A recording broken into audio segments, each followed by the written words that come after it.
Harbin, Manchuria, January 1941. The snow fell without sound, a pale curtain over the frozen plains of northern China. The wind moved slowly across the barbed fences, whispering through wooden guard towers marked with the red sun of the empire. Inside, there were no cries, only the hum of generators, the faint hiss of steam, and the distant clang of metal doors closing one after another. In a low wooden building on the outskirts, men in white coats moved methodically beneath lantern light. Their breath fogged the air. On the tables lay prisoners, Chinese peasants, Soviet soldiers, sometimes even Allied captives from faraway battlefields. Shackled, trembling, eyes wide with terror. A doctor's hand steadied a scalpel. No anesthesia. Only notes, instruments, and the silence of a place that no one outside Japan was meant to know existed. This was Unit 731. To its architects, it was a research facility. To history, it became one of the darkest corners of human cruelty. And to those who entered it alive, it was where science and death became one and the same. The frost-covered compound stood quietly as the sun broke through the horizon. Unaware that what was happening behind those walls would remain hidden for decades, locked away by governments, buried in archives, whispered by survivors.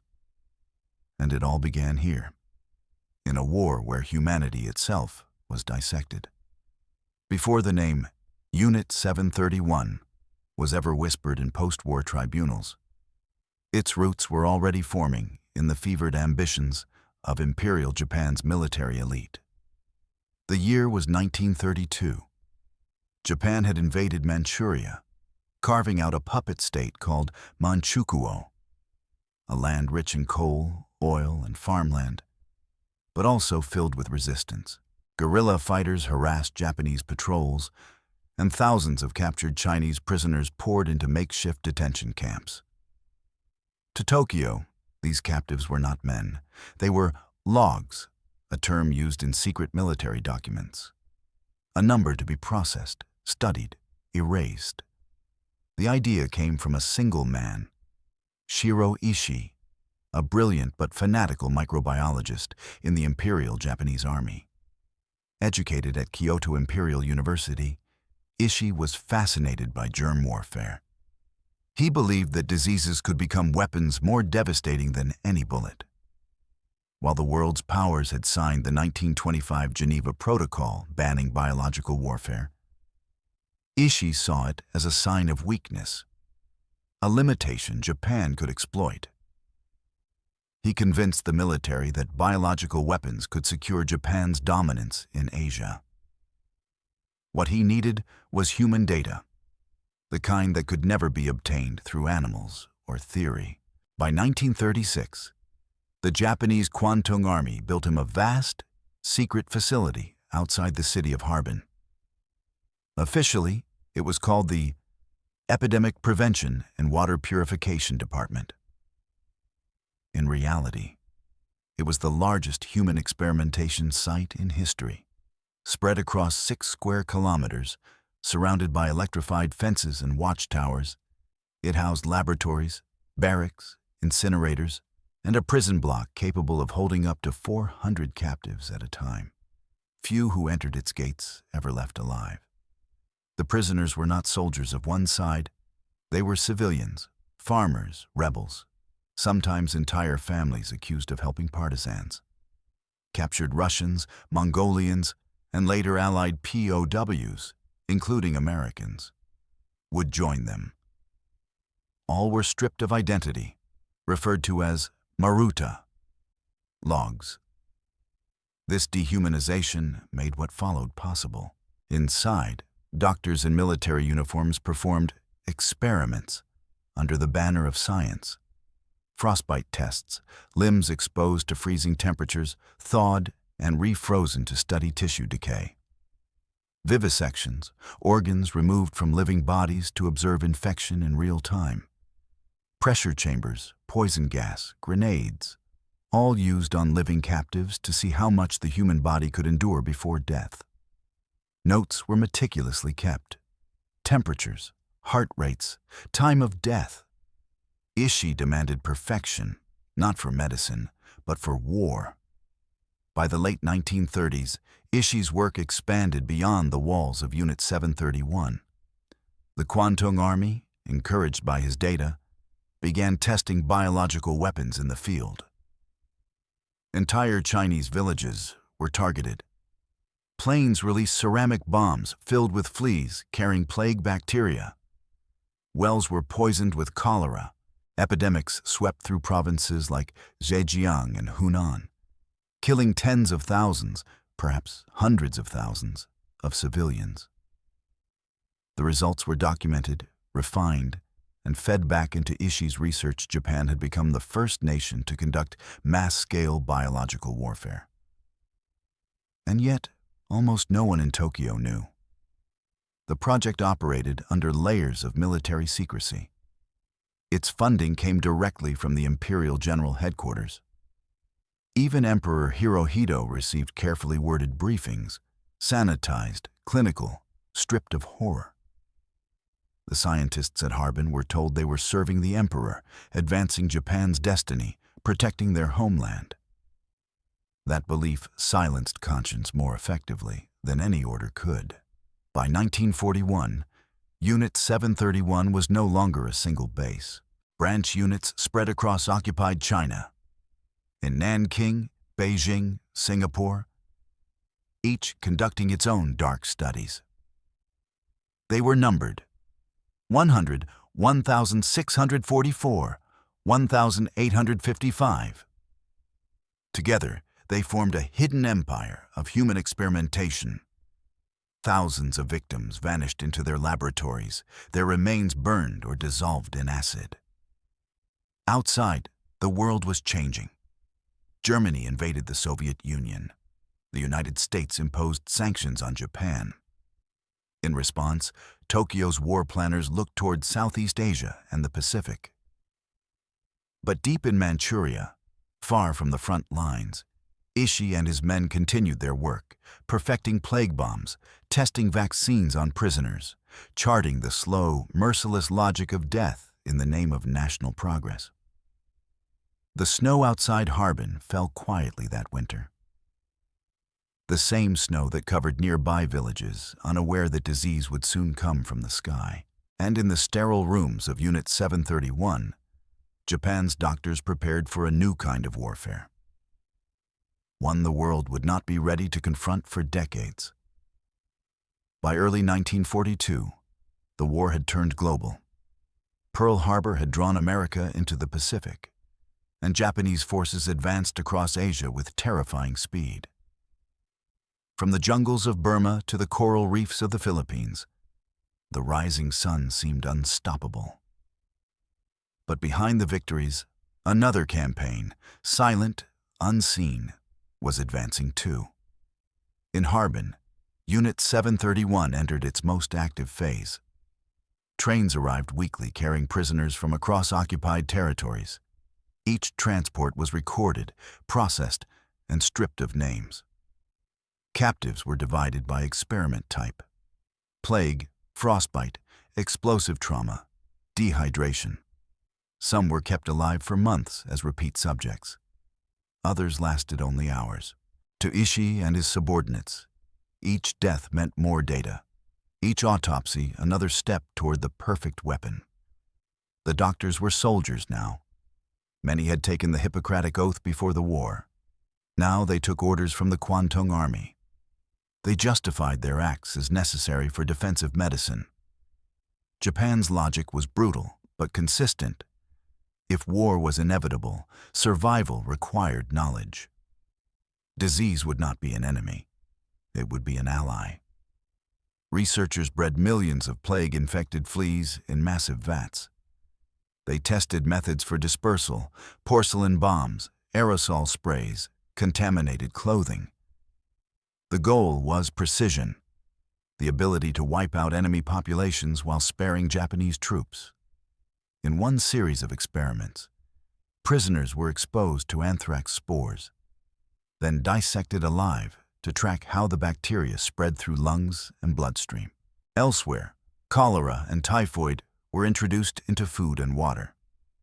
Reports described infection rates, temperature readings, death intervals, all written with clinical detachment.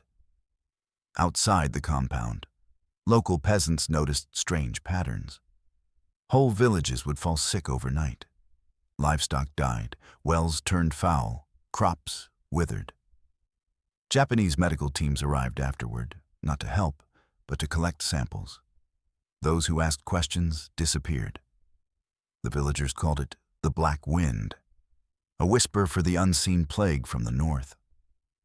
In Tokyo, Ishii's name carried quiet power. He visited the capital often, presenting charts to senior officers. He claimed Japan could cripple entire enemy armies without firing a shot. His charisma was undeniable. He dressed impeccably, spoke softly, and quoted Confucian philosophy about sacrifice for the nation. Few dared challenge him. By now, he had over 3,000 personnel under his command, many of them top graduates from Japan's medical universities. What began as one secret lab had grown into an industrial network of death.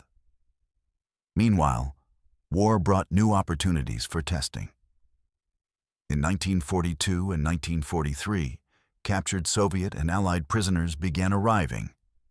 Pilots shot down over China, Marines captured at Hong Kong, soldiers caught behind lines. The Japanese denied their existence to the Red Cross. They were marked for special transfer to Harbin. Inside, they faced the same fate as the Chinese civilians before them. At the same time, the Pacific Front began turning against Japan. The Battle of Midway halted the empire's expansion. American submarines strangled supply routes.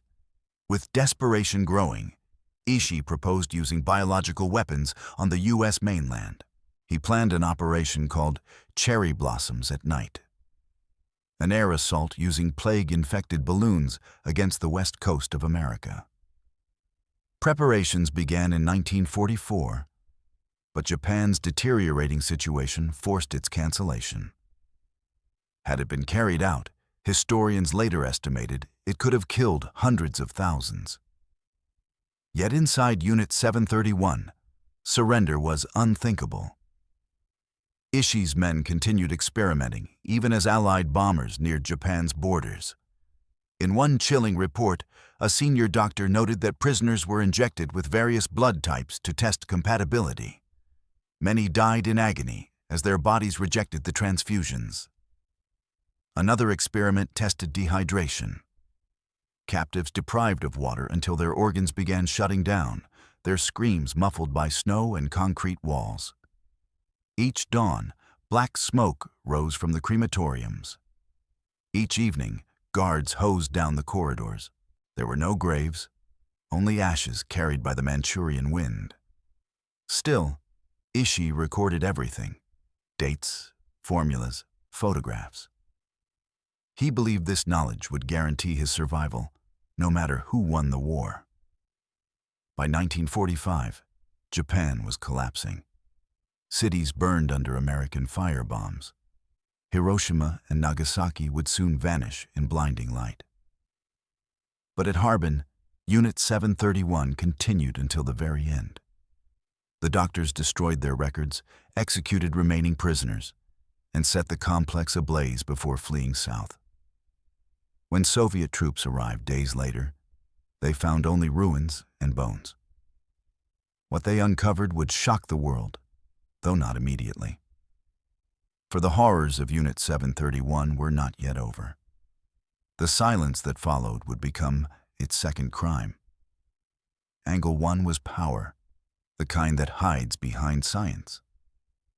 Inside Unit 731, knowledge was a weapon more lethal than bullets.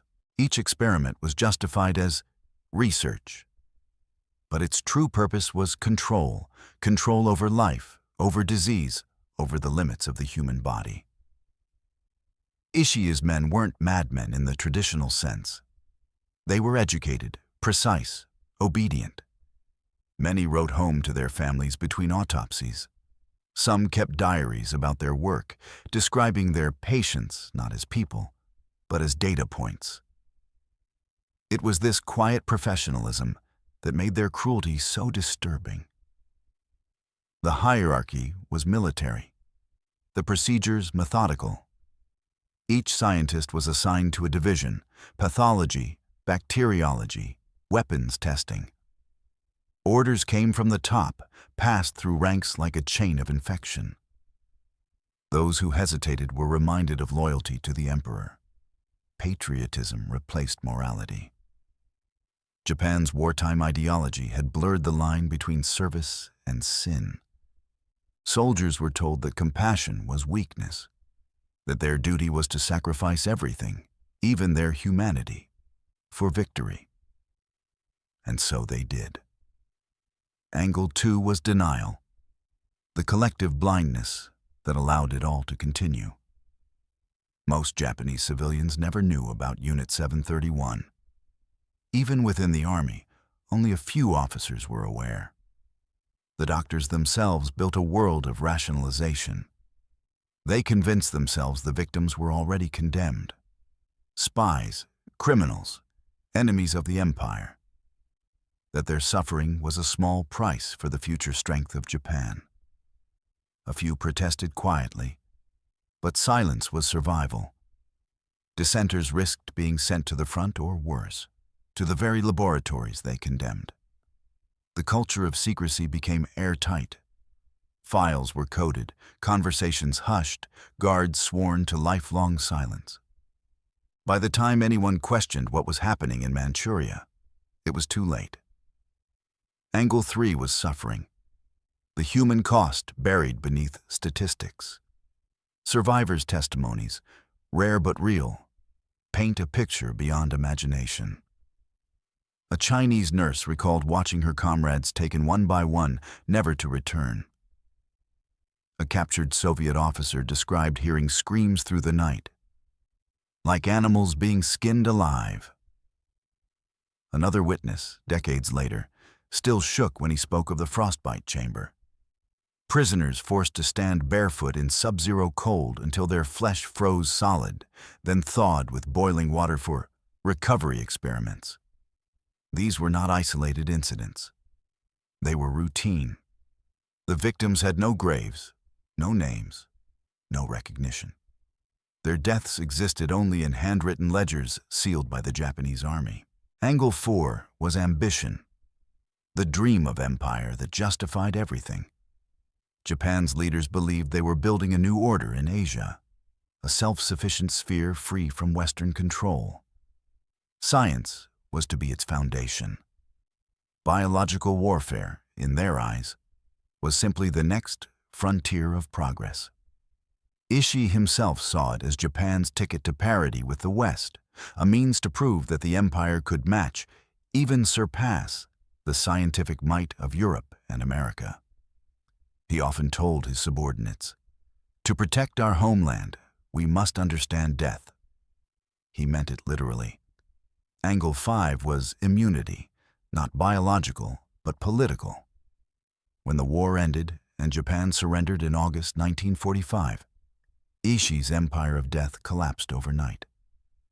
The Soviets advanced into Manchuria, capturing surviving staff and seizing evidence. But when American occupation forces arrived, a new secret began. U.S. intelligence officers realized the value of Ishii's data. Human experimentation on such a scale, horrific but scientifically unique, had never been replicated. Within months, American officials struck a deal. In exchange for their research records, Ishii and his team were granted full immunity from war crimes prosecution. The same doctors who dissected prisoners alive were now protected. Some even recruited to work in post-war Japan's new medical institutions. This was the final layer of horror. The justice itself was bargained away. The Soviets held their own tribunal in Khabarovsk in 1949, exposing some details. But in the West, Unit 731 vanished into silence. Washington dismissed Soviet reports as propaganda. The world wanted to move on from the war. But for the families of the dead, there was no closure, only absence. Angle 6 was memory. The long, painful process of remembering what no one wanted to face. For decades, Japan's textbooks omitted any mention of Unit 731. Survivors' voices were ignored or suppressed. Only in the late 20th century did researchers and journalists begin to uncover the truth. Files hidden in archives, testimonies from former soldiers, remnants of equipment found buried in Harbin soil.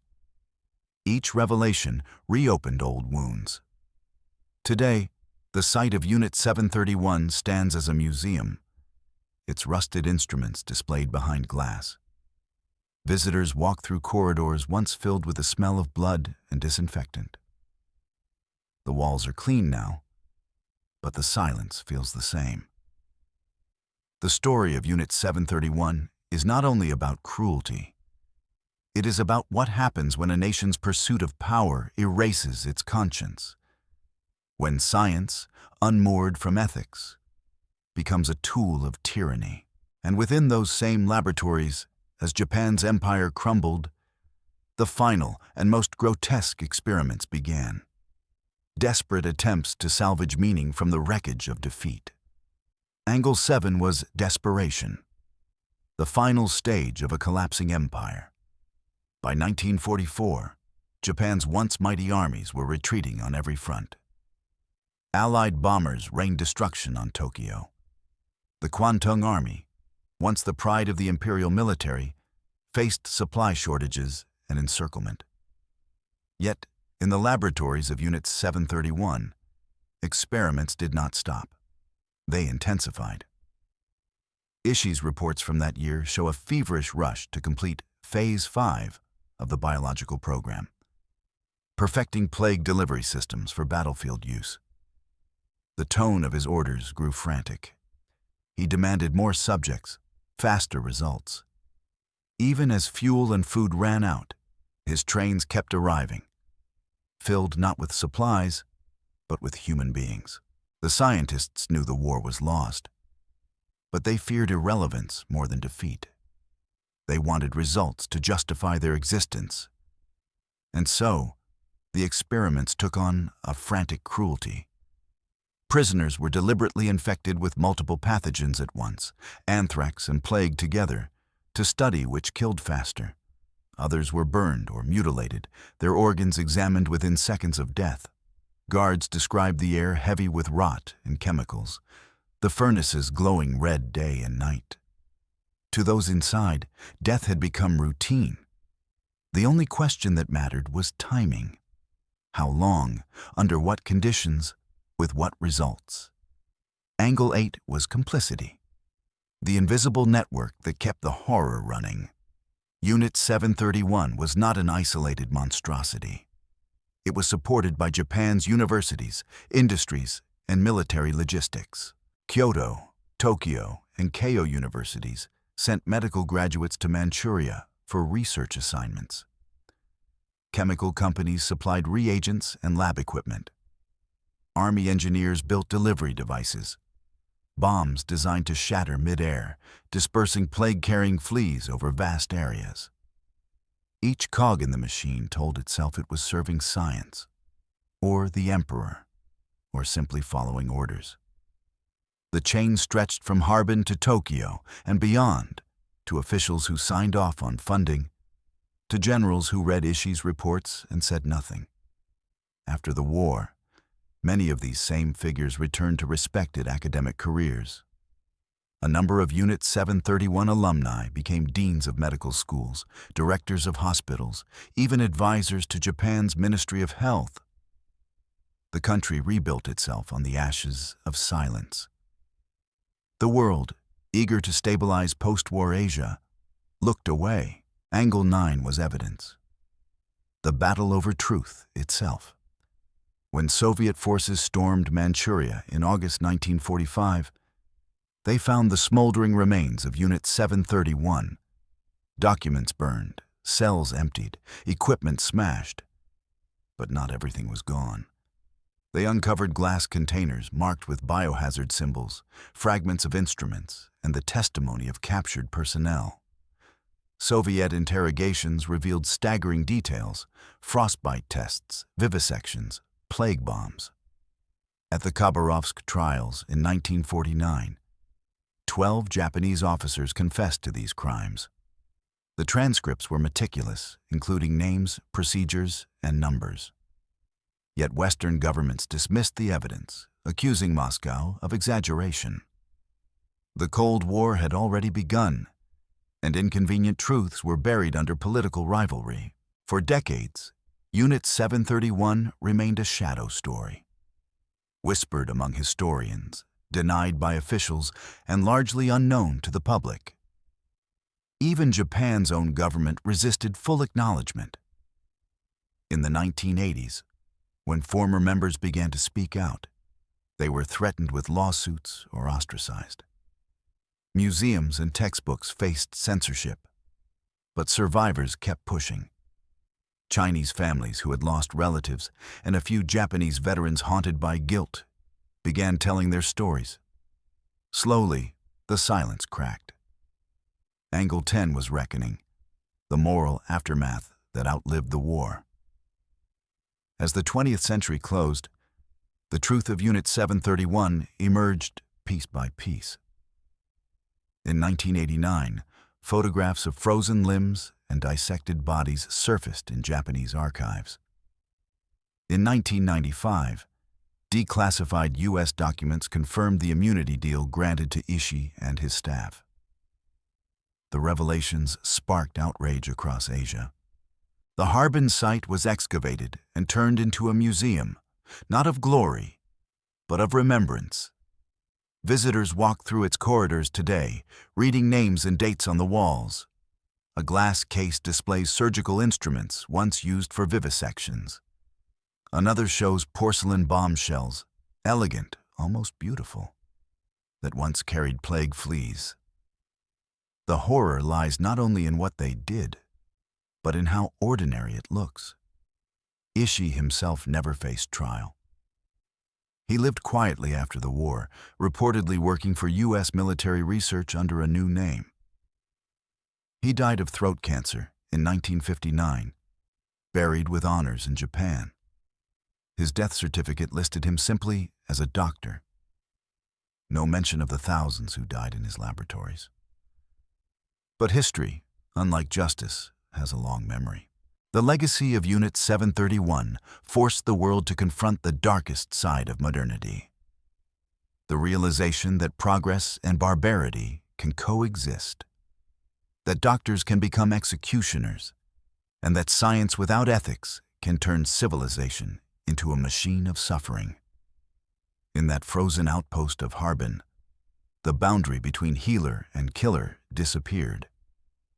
And as Japan burned in the final months of the war, the empire that had created Unit 731 was collapsing, setting the stage for the moment when its crimes could no longer be hidden, and the world would see the full extent of what had been done in the name of research.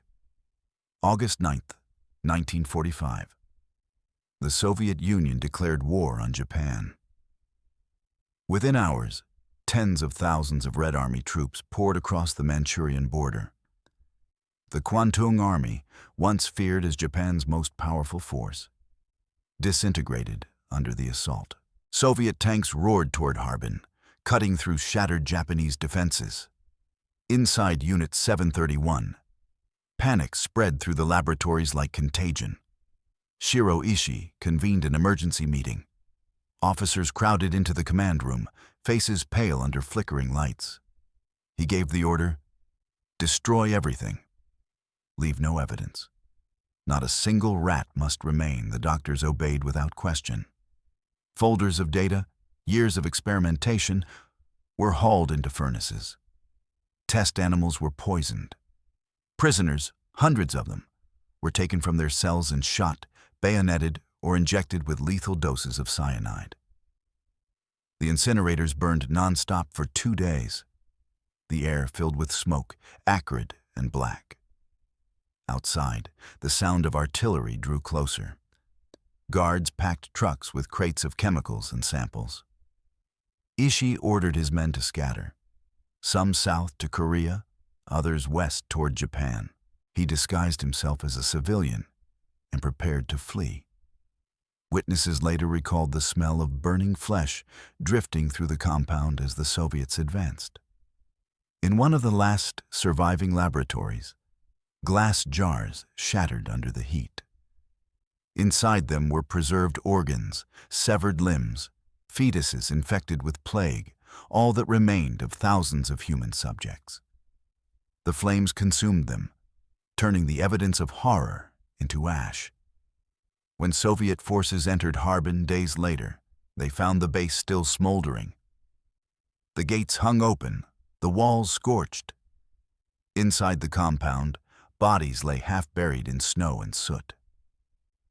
In the ruins of a laboratory, investigators uncovered a furnace filled with bone fragments and teeth.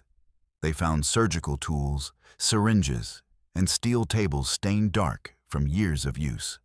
The markings 731 were still visible on the remaining concrete blocks. What they discovered confirmed their worst suspicions. The Red Army's Medical Corps, experienced in battlefield pathology, quickly recognized signs of vivisection. Rib cages cut open with surgical precision, skulls sawed apart, spinal cords exposed. Soviet doctors took photographs and notes. The findings were forwarded to Moscow, where intelligence officers began piecing together the scale of what Japan had done. Across Manchuria, other units of Ishii's empire met similar fates. At Pingfen, Nanking, and Changchun, Japanese scientists executed prisoners and destroyed records before retreating. Some fled with samples of plague bacteria sealed in flasks, intending to continue their work elsewhere. The Soviets captured a few alive. Others vanished into the chaos of Japan's surrender. Meanwhile, in Tokyo, the emperor's voice broke through radio static on August 15, 1945. His announcement, the first ever heard by the Japanese people, declared the unthinkable.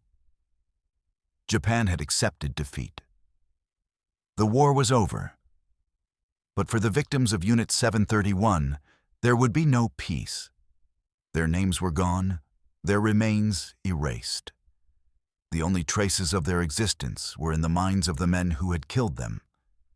The Soviets moved quickly to gather testimony. Captured scientists were interrogated in Khabarovsk under military supervision.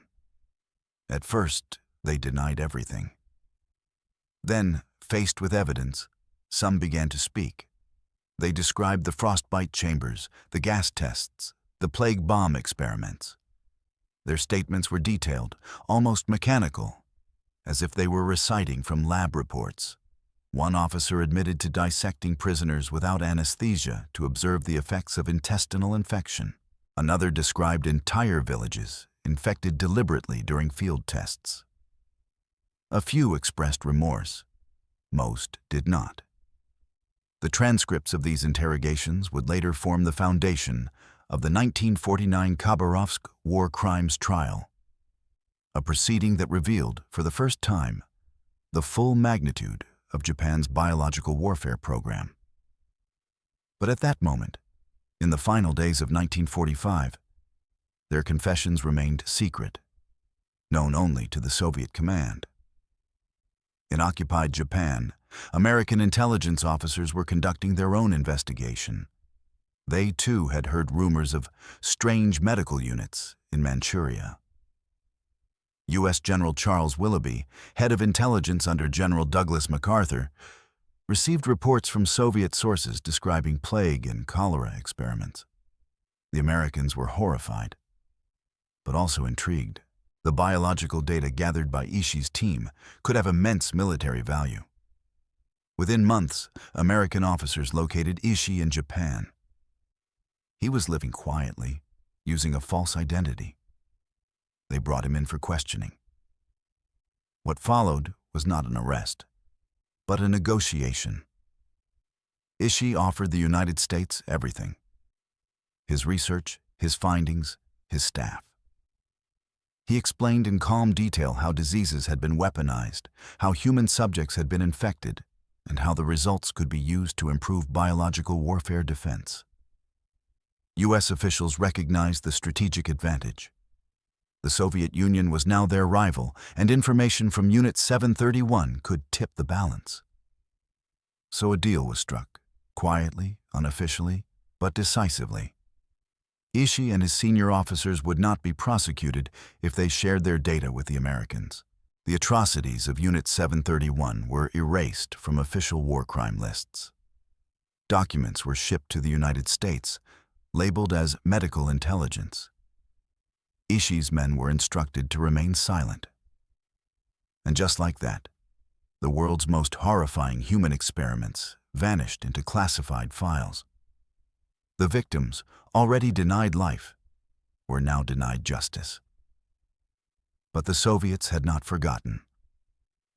In the winter of 1949, in a cold courtroom in Khabarovsk, the truth would finally be spoken aloud, a reckoning that would expose not only Japan's crimes, but the uneasy silence of the nations that benefited from them. Winter, 1949. The Soviet city of Khabarovsk lay under a heavy frost, its rivers sealed by ice and its skies the color of steel.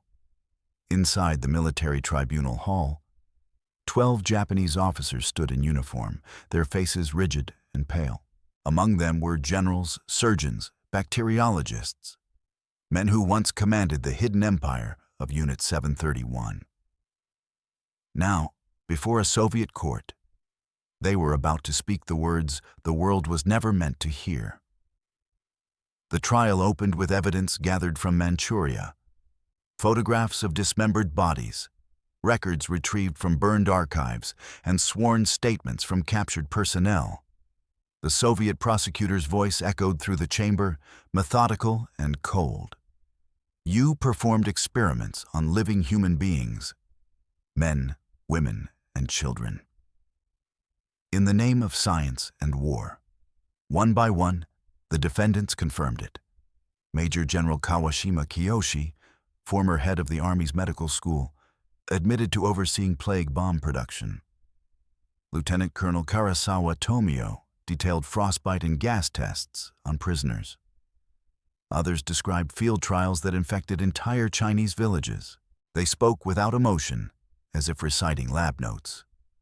Some even defended their work, claiming it was for national defense. But the most shocking testimony came from Major General Kitano Masaji, Ishii's second-in-command. He described how plague fleas were bred by the billions and packed into porcelain bombs. When dropped from aircraft, they scattered like dust over populated areas. The infected fleas spread bubonic plague within days. In one test near the city of Ningbo, an entire district fell ill. Hundreds dead, thousands infected. Kitano's voice never trembled as he recounted the numbers. To him, they were data points, not human beings. Soviet medical experts presented their own findings, autopsy reports, tissue samples, forensic photographs. They concluded beyond doubt that Japan's biological warfare program had killed tens of thousands, possibly more. Some witnesses estimated that over 3,000 human subjects had died inside Unit 731 alone, not counting the civilians exposed during field operations. The tribunal hall fell silent as these figures were read aloud. Unlike the more famous Nuremberg trials in Germany, the Khabarovsk proceedings received little international attention. Western newspapers dismissed them as Soviet propaganda, a Cold War tactic meant to discredit Japan and the United States. Few realized that the transcripts, over 500 pages of sworn testimony, contained the only full record of Unit 731's crimes. During recess, the accused officers were seen smoking calmly in the corridor, chatting among themselves. None expressed remorse. When asked why they had agreed to experiment on living people, one replied quietly, "We did not see them as people. They were Maruta logs, objects, materials. The Soviet judges sentenced the defendants to prison terms ranging from 2 to 25 years. Yet even these sentences carried an air of futility. Most of the men would be released within a decade, returning to Japan during the 1950s as the Cold War intensified. Some resumed medical work, others faded into anonymity. Ishii himself was never tried. Rumors suggested he had assisted the U.S. Army's biological warfare research at Fort Detrick, Maryland, under a new identity. Official records remained sealed. For the victims, there was no closure. China demanded justice, but the newly founded People's Republic was too isolated to pursue it. The West remained silent. The Japanese government avoided the subject entirely. Schoolbooks described Japan's wartime suffering, but omitted what its soldiers had done in Manchuria. The world, weary of war, turned its gaze to reconstruction, yet the truth has a way of surviving in fragments.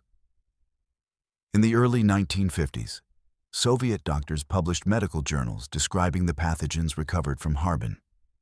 Strains of plague, cholera, and anthrax genetically traced to Ishii's labs. In the same decade, American scientists quietly integrated Unit 731's data into their own biological defense programs. Research on frostbite, dehydration, and hypothermia carried eerie similarities to Japanese findings. None of the papers cited their original sources. In 1956, a Japanese journalist named Seiichi Morimura began collecting survivor accounts from Chinese witnesses and former soldiers. His book, The Devil's Gluttony, published decades later, would finally break Japan's silence, revealing the atrocities long denied. But in the years immediately after the war, silence was the rule, and denial the policy. For the Soviets, the Khabarovsk trial was a message, not only to Japan, but to the world. It declared that even science could be weaponized beyond morality, and that no nation should hide behind research when committing murder. Yet the irony was bitter. While the Soviets condemned Japan, the Americans shielded its scientists. Justice fractured along ideological lines, buried beneath Cold War secrecy. Back in Harbin, snow continued to fall on the ruins of Unit 731. The compound stood empty, its chimneys collapsed, its laboratories filled with dust. Villagers still avoided the site, calling it a cursed place. In spring, wild grass grew over the foundations, concealing the ground where thousands had died. For decades, no marker stood there, no memorial, only silence and wind. But beneath that silence lay the weight of memory. The records hidden in archives, the bones buried beneath the frost, and the stories waiting to be told. Because history, no matter how deeply buried, has a pulse. And one day, it would begin to beat again. In classrooms, in documentaries, in the voices of those who refused to forget. The flames that consumed Unit 731 had destroyed the evidence, but not the truth. That truth would return decades later, when the world was ready to look. Summer, 1984. A photographer from Tokyo stood in front of a weathered brick compound outside Harbin. Grass grew through cracks in the concrete. The wooden barracks were sinking into the soil, their windows shattered, their roofs sagging. To the untrained eye, it was nothing. Just another abandoned military outpost from the war.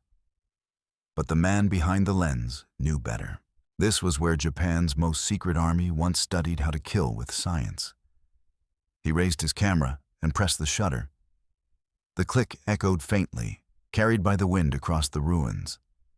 That image, a quiet landscape of decay, would later appear in newspapers across Japan, reigniting a question the country had tried to forget. What really happened here? By the 1980s, enough survivors, veterans, and documents had resurfaced to make silence impossible. Chinese villagers near Harbin began sharing what they had witnessed 4 decades earlier.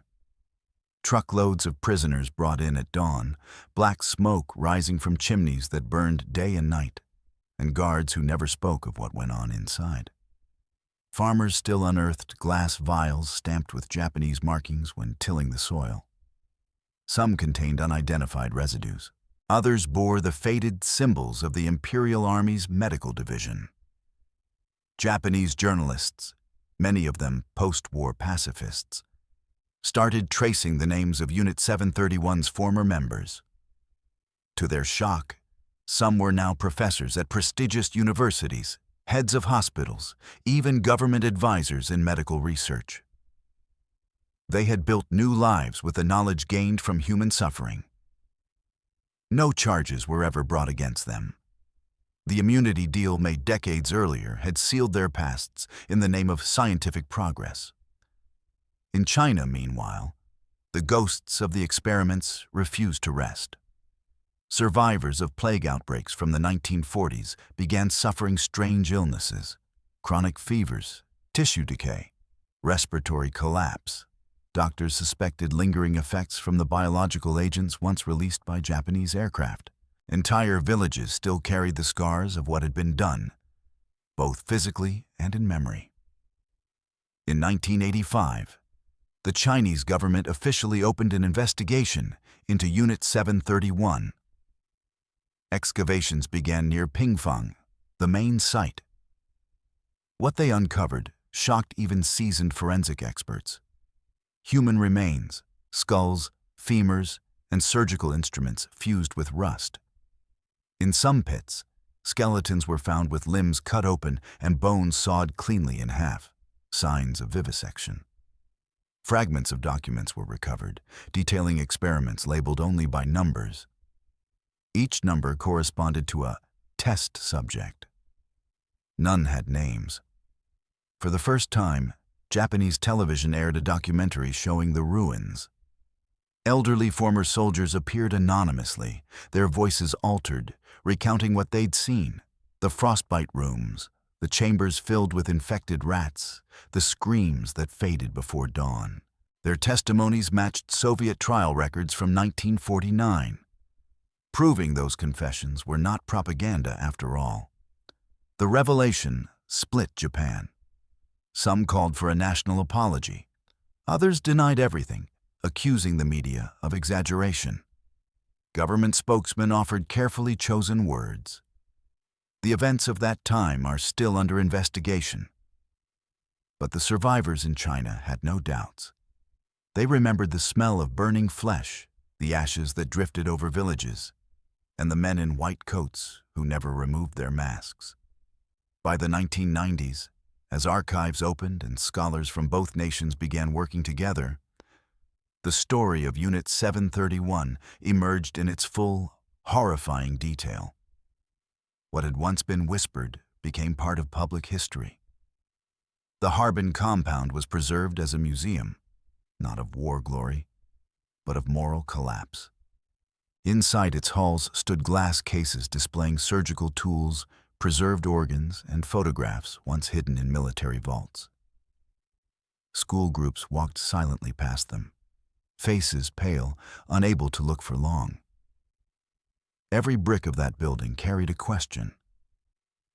How far can humans go when conscience is replaced by obedience? And every photograph taken there, every testimony, every excavation, became an act of remembrance. The very act of recording those ruins was a form of defiance against the decades of denial. Yet the story did not end with exposure. It raised an even darker realization that the scientific data collected through these crimes had never disappeared. It had simply changed hands. The United States, which once condemned Japan's wartime brutality, had quietly absorbed much of Unit 731's research into its own military archives. The justification was always the same: to prevent such weapons from ever being used again. But as historians later discovered, That same data shaped early Cold War biological defense programs, and perhaps even experiments that continued under new names.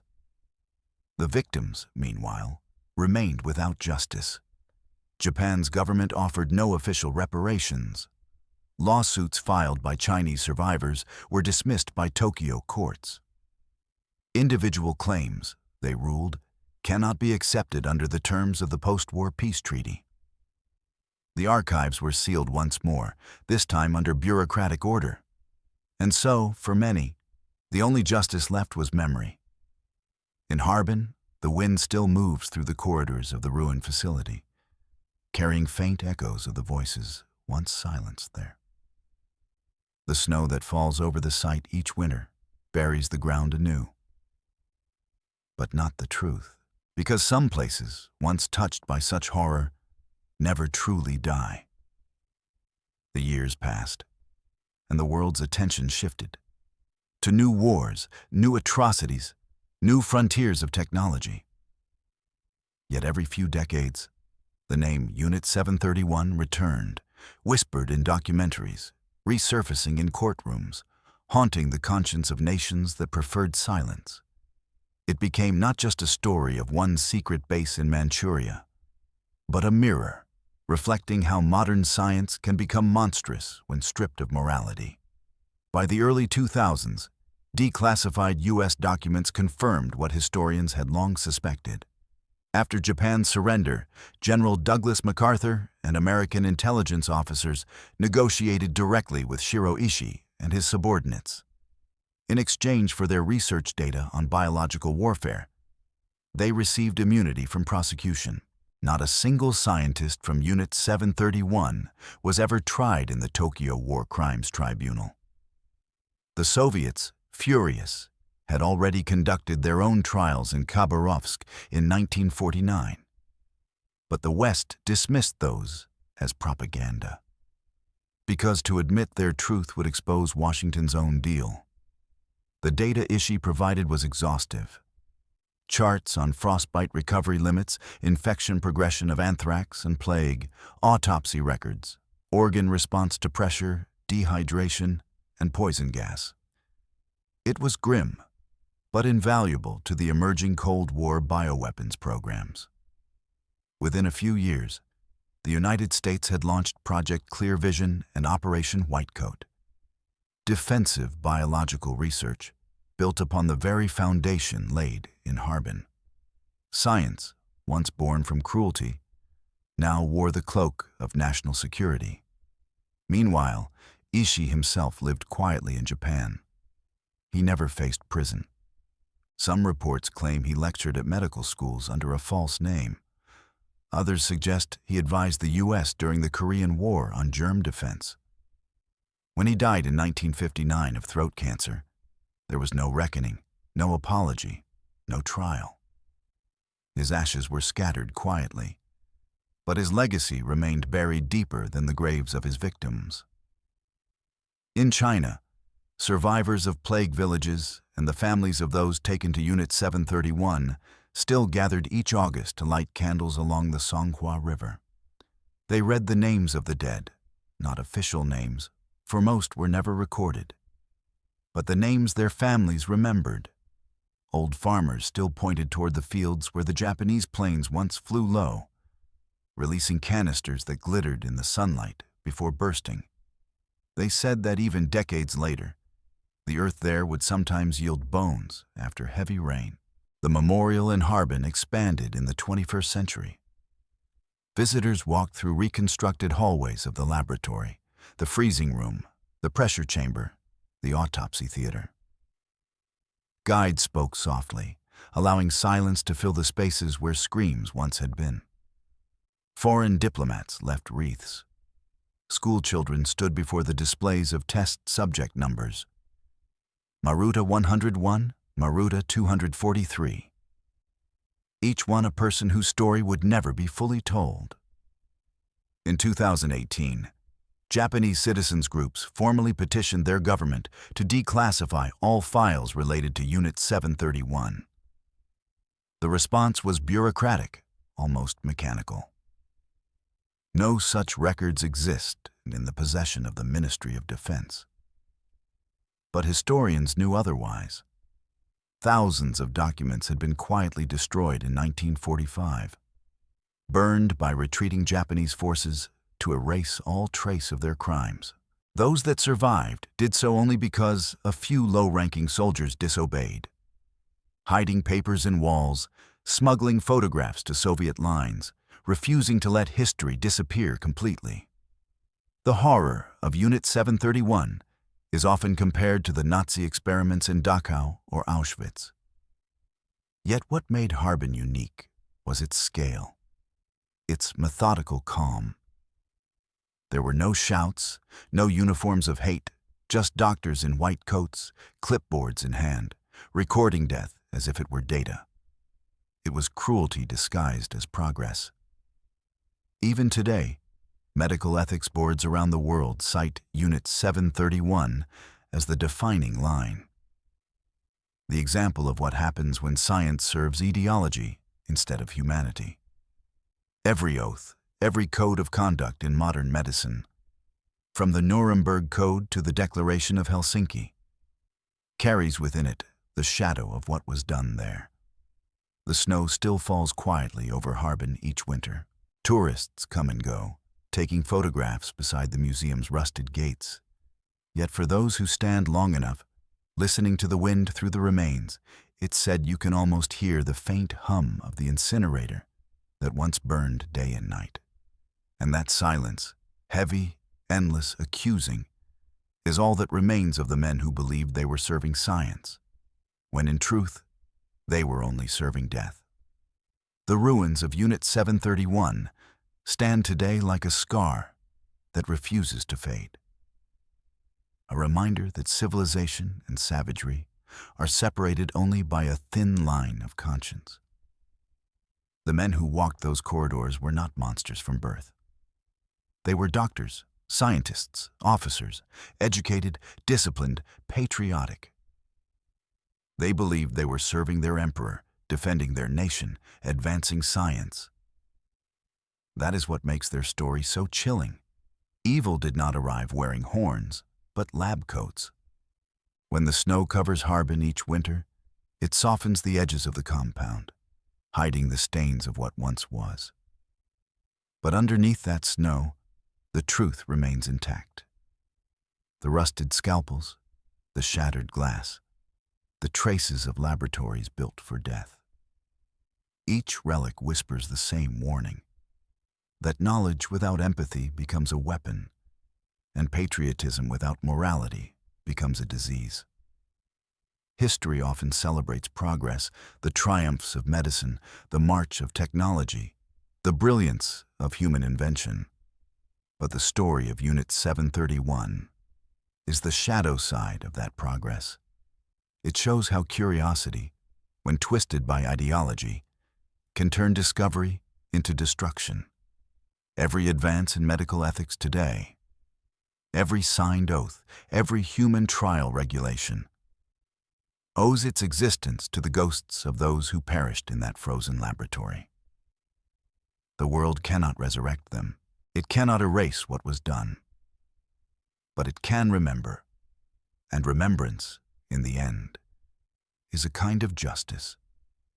Because memory ensures that the silence which protected the guilty will never protect them again. So when the wind moves through the broken gates of that compound in Harbin, it does not only carry sorrow, it carries a warning, one that echoes beyond wars and borders, whispering to every generation that follows. Never again must science forget its soul.